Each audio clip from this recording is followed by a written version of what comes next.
think I kind of want to make this vow with myself to break down almost all the experiences I had. So before we start the video, I would just like to, put this out plainly that this may not be how I believe, think, or feel right now, but it was definitely a moment in time when I felt like this. And there are some instances where I try to connect with people and it's the same thing.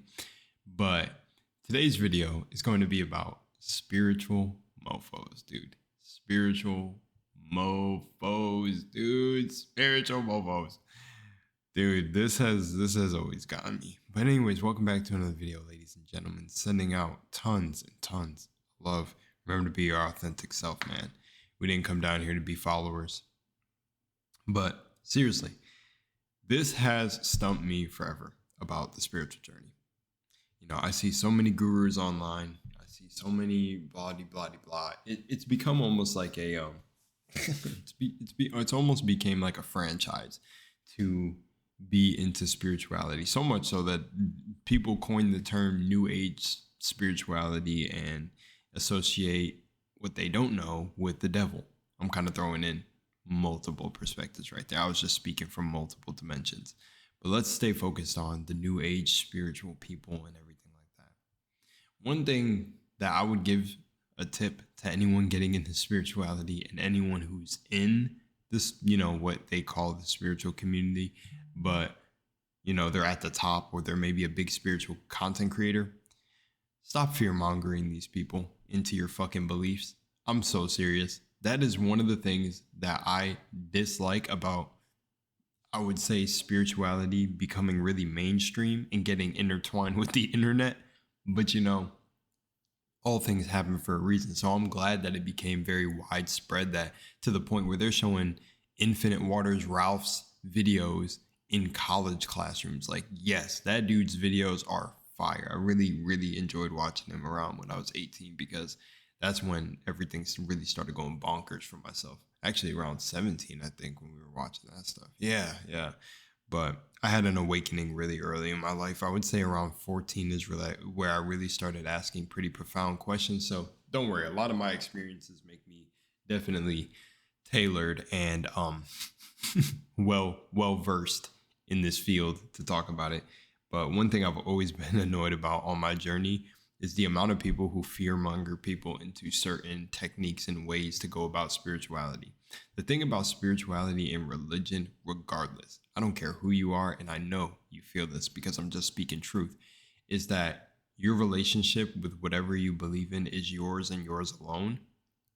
And whatever you feel like is, channeling or talking to you, or you feel like is being channeled through you to do something, then do it.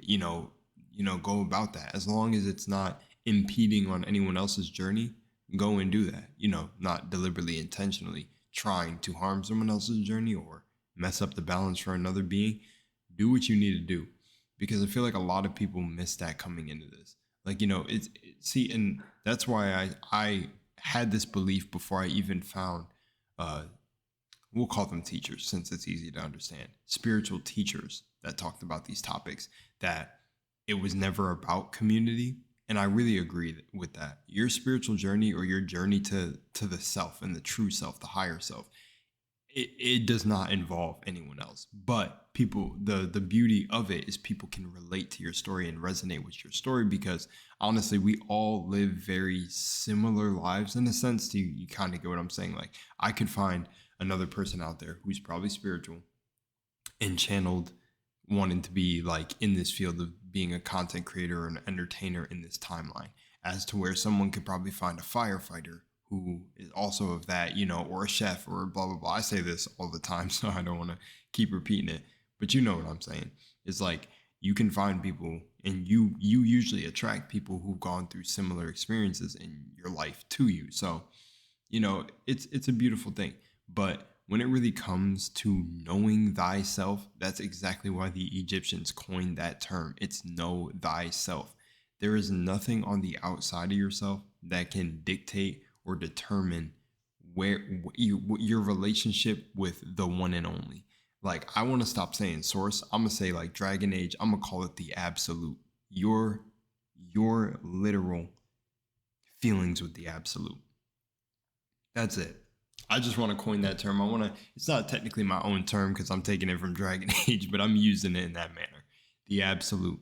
Your Andraste. But your relationship with the absolute is your relationship, and your relationship to yourself is your relationship. You really have to understand that. So I have never liked getting online and seeing these spiritual creators and stuff literally almost like become cults where it's like, no, if you're not writing your 10 affirmations a day, what are you doing? You know, and I can and trust me, for the people who may think that this is about them or anything like that. No, I'm not saying affirmations or certain meditation styles or certain manifestation styles are bad. I'm saying there are some extremists in the community that go as far as to like tell you you're doing something wrong. But see, that's the very programming that you're supposed to drop when you come into spirituality. You don't really know what's right or wrong. You're supposed to try everything.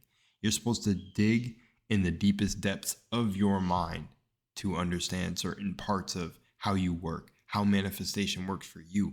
And there's never anything wrong.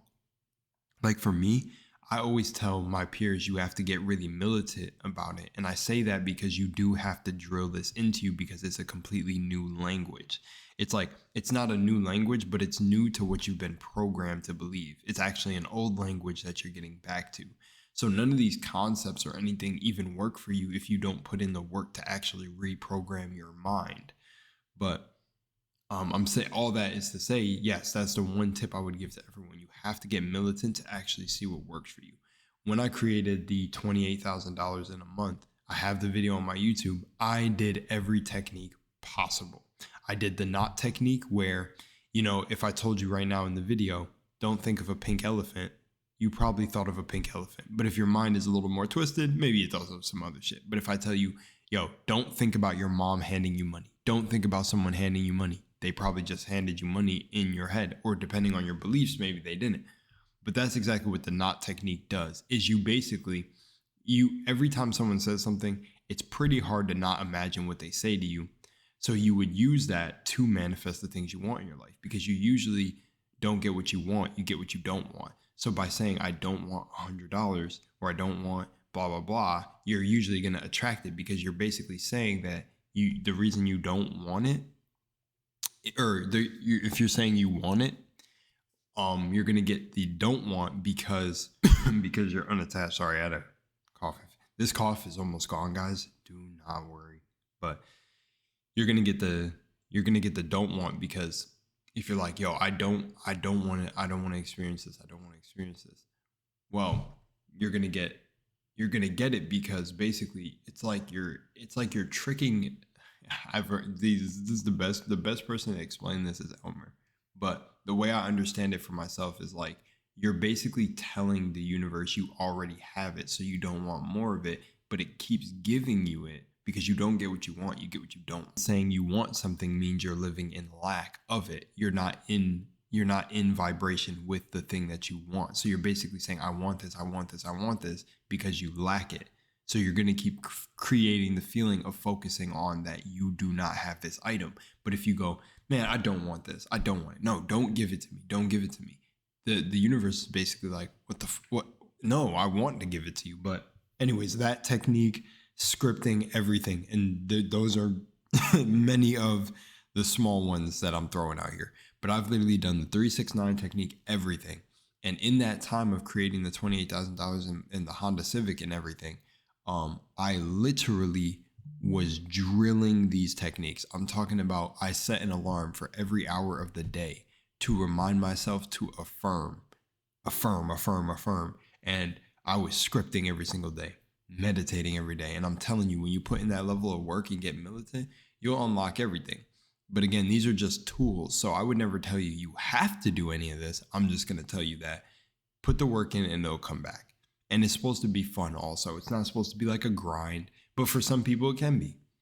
See, and there's not enough spiritual teachers saying that, or you know, everybody can be a teacher in a sense, but when I'm saying it from my perspective is just people who have grown large fan bases and are, followings with telling people this stuff. They don't really let you know that, some of them, and I'm not saying you have to remind people all the time, but a lot of them don't remind you that like your journey is also your own. So don't take their words so to heart that it's like if you're not doing this way, you're doing it wrong. There is no wrong. In the absolute, there can't be wrong because you're absolutely everything. So yeah, much love. I'm out of here. Much love, Moonlight.